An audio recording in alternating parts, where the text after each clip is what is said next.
Hey everyone, it's Celeste here with your weekly marketing lesson, and this is actually the first of a three-part series. You see, I have been coaching and teaching female entrepreneurs for years, and I've really seen a trend, a three-part trend, if you will, on what your biggest marketing problems are, why maybe your marketing isn't working.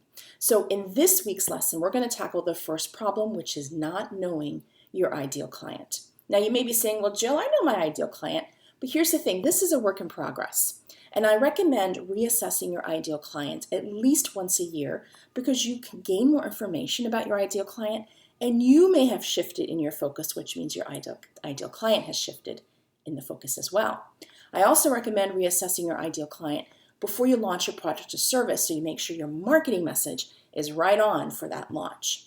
So what does that look like? That looks like looking at the demographics and the psychographics of your ideal client.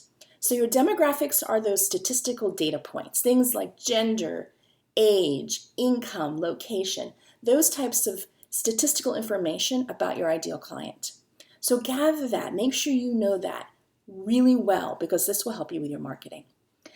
Hand in hand, you want to make sure you know about the psychographics. Remember, psycho means mind. So these are the psychological criteria, classifications of your ideal client. Things such as their values, their beliefs, attitudes, activities, things like that. So important to know about psychographics. Often you'll find that the more you know about the psychographics of your ideal client, the better your ideal client profiles are. So here's what I want you to do. Don't assume. That's a huge mistake a lot of entrepreneurs do about their ideal clients. I want you to ask your ideal clients. Get on the phone with them. Do a survey. Find a way to glean this information from your ideal clients. Get out there, get that information, tabulate it, really look at the results, and make sure you have a firm understanding about your ideal client. When you do, your marketing will be so much better. So stay tuned for next week's big problem that we'll be solving. And until then, know that I'm rooting for you. Ask that you stay in faith, and I'll talk to you soon.